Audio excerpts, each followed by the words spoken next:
My sister Chanel was a beautiful young lady who had her whole life in front of her.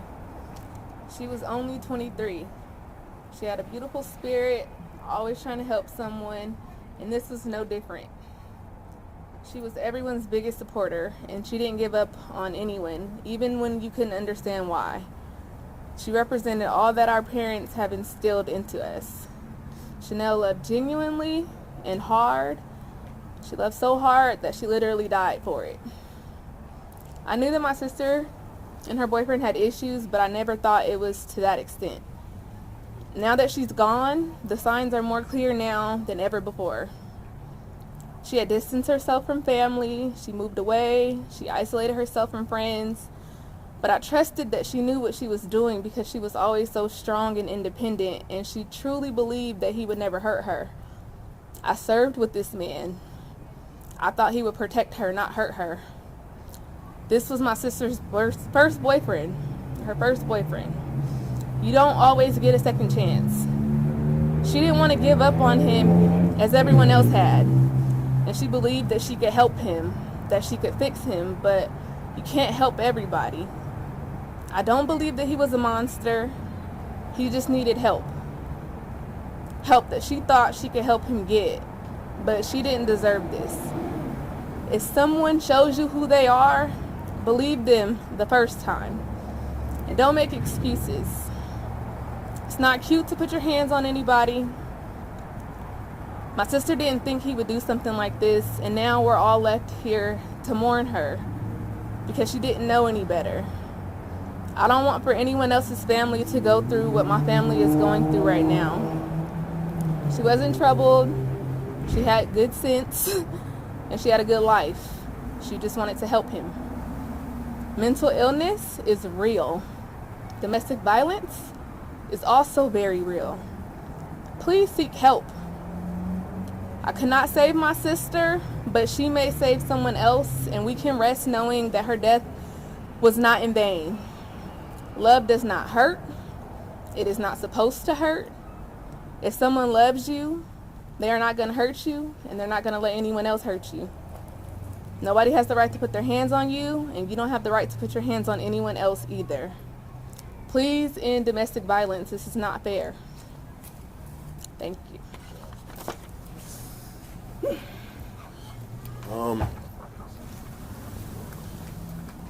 Chanel was a very loving, caring individual. If you needed anything from her, she'll do everything in her power to help you in any circumstance. On behalf of the Browns family, you know, we wanted to honor my sister. We want to do everything in our power to show awareness to the situation. Whether you're a victim or whether you're the person doing the violence in the situation. So that's going to be our goal and our journey moving forward, is to bring awareness to this and to honor my little sister. Thank you.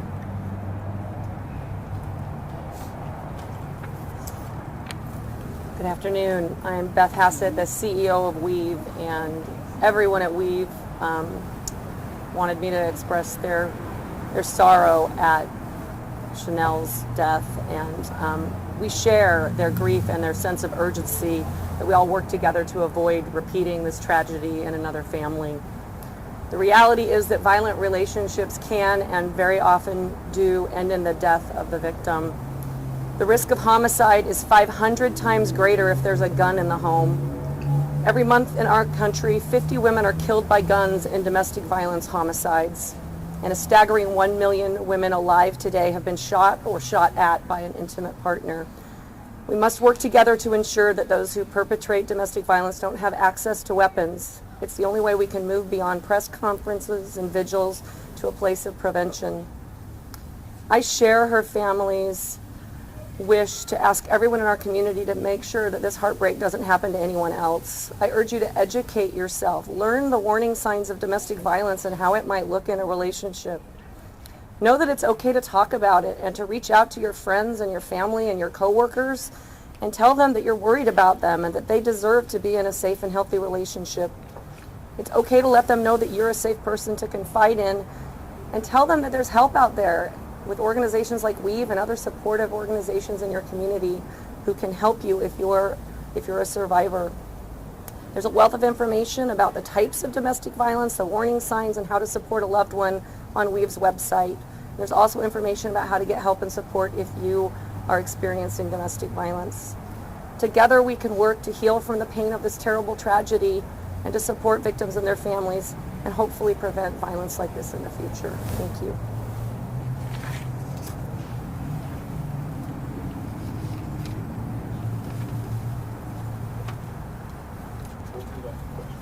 We're opening up if you have any questions. I know that Chanel is described, but can you guys just talk a little bit about the memories that you have? I know we want to share about her and just her life. What are some memories that we should know about your sister? She was an entertainer, you know, for sure. You know, I had the privilege of being one of her inspirations. She'll come to me with different music ideas and different ventures that she had. And, she was a free-spirited individual who always strived for greatness by any means. She was also an entrepreneur. She had her cosmetic line that she was working on. She was really into makeup, any like form of art. She could dance. She could do everything. Like she could do anything. She could dress her butt off. She was our family fashionista. Like we all look crazy now because she's not here to dress us anymore. Like she just, man, like this is a huge loss. Like a huge loss for the world, not just for our family. Like she was gonna be great, and she doesn't have the opportunity to do that anymore because we were robbed. We were robbed. Like She was taken advantage of. Yeah. You know, she had a big heart, gave the benefit of the doubt in most situations, and he preyed on that, you know, and we got to suffer for that. And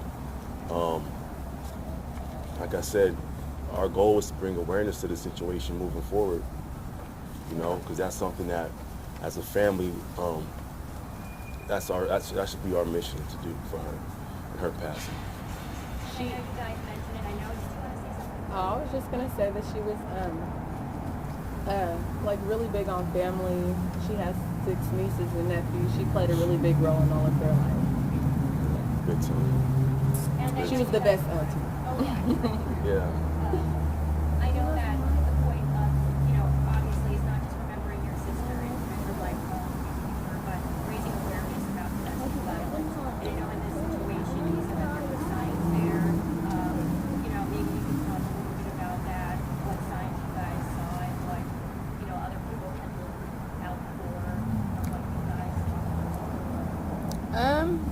I just want to say that domestic violence doesn't really have a face, you know.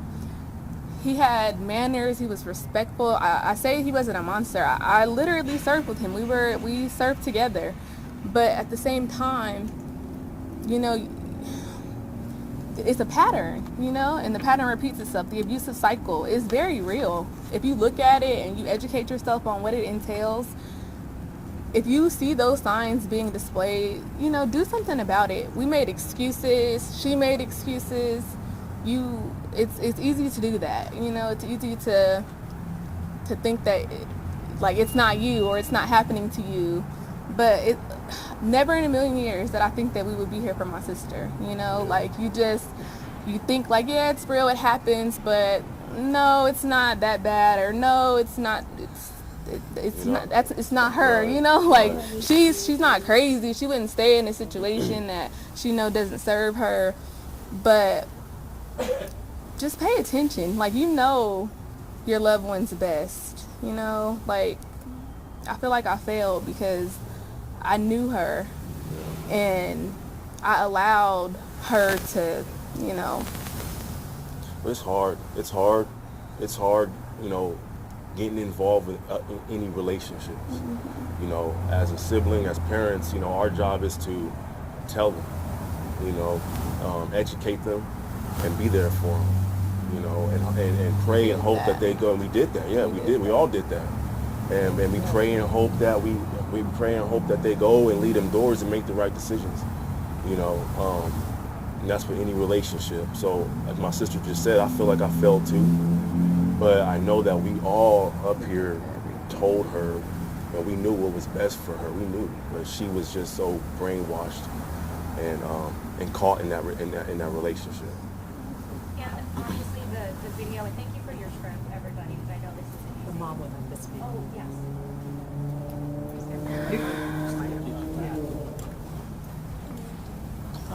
As Chanel's mother, I don't feel that I failed my daughter. I feel we all make choices, and it was a choice that she made. We can't help who we love. And as my daughter stated, this was her very first relationship. So when you don't know the signs and you don't know what to look for, you know, you just think someone loves you.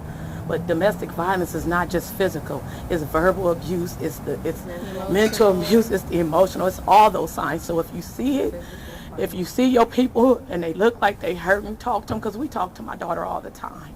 We did, so I'm not going to sit here and say that I failed her, because I did the best job as a parent, and I know that I did. So I'm not going to say that we failed her.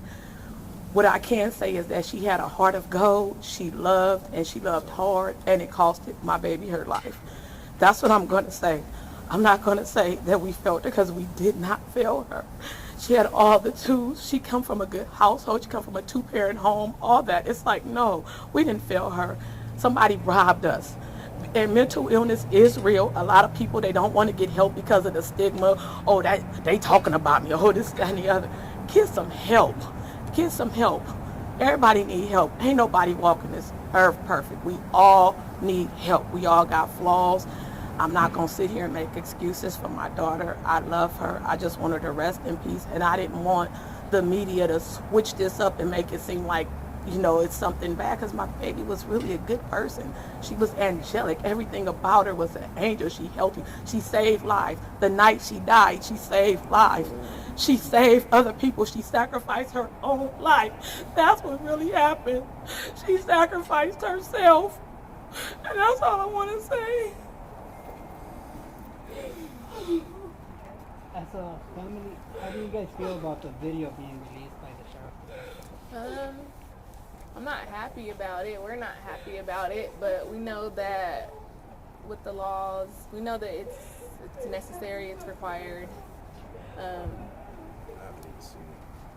None of us have seen it. We don't want to see it.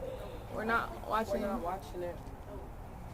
We want to remember her for who she was, not what the video portrays or what, you know, what this is. She wasn't that person. And yeah, I can't watch my sister. I can't watch the last moments of her life. I honestly don't feel like the rest of the world should be able to watch it either. But we understand. I'm against it too, because it was a murder involved, and you know, and an officer involved shooting. You know, since that murder was involved, I don't feel like it's very necessary to post that video. You know, to put it out there. But the damage has already been done, so you know, nothing to do about it. And going forward, has your sister been laid to rest yet? What's the details of that? She was laid to rest yesterday. She had a beautiful homegoing. At least 200 people, 150 people, you know, family from all over the place, Bay Area, everywhere. Family we haven't seen in 10 years, 15 years, you know, so it was more of a homegoing, but it was also like a family reunion in a sense too, you know, so, you know, it was, we sent her home in the right way. Everybody felt good about it afterwards, and some reason felt happy afterwards, you know. We all were sitting in the limo, we're saying it's the best funeral that we ever had. Everything was perfect, you know, from start to finish, so, yeah, she's laid to rest now. And the last question I'll ask, just one more, because I want to finish with your mom, was saying is that she saved lives, and we all, I spoke to people at the scene, and I know that they say she did. There were a lot of people in harm's way. You guys, thinking of your mom said that she did save some lives there. Maybe you guys explain that.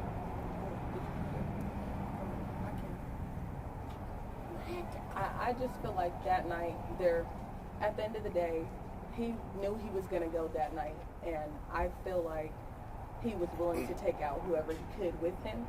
And there were times where people tried to check on her, and she sent them away because she didn't want them in harm's way. She did. She saved her friends.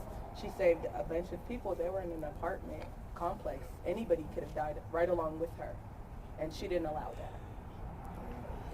So in that, it's really important to know that her life matters, and it still matters. And this family, and we'll all stand behind this family. We've stepped up real quick. Thank you so much in a major way to make this possible. Southside Christian Center hosting the funeral. But we as a community will stand behind you. And no, you did not fail your sister, especially by being brave enough to come out today and speak out and tell others to go seek help. You're carrying on a legacy that she would be really proud of today.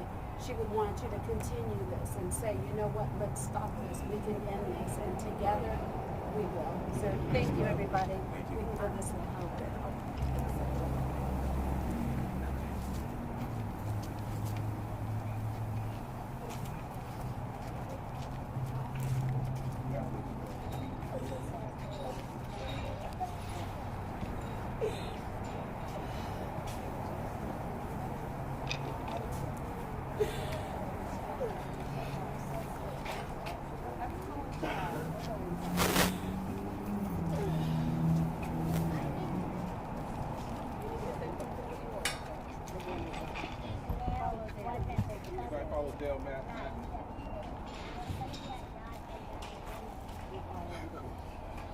You guys got everything?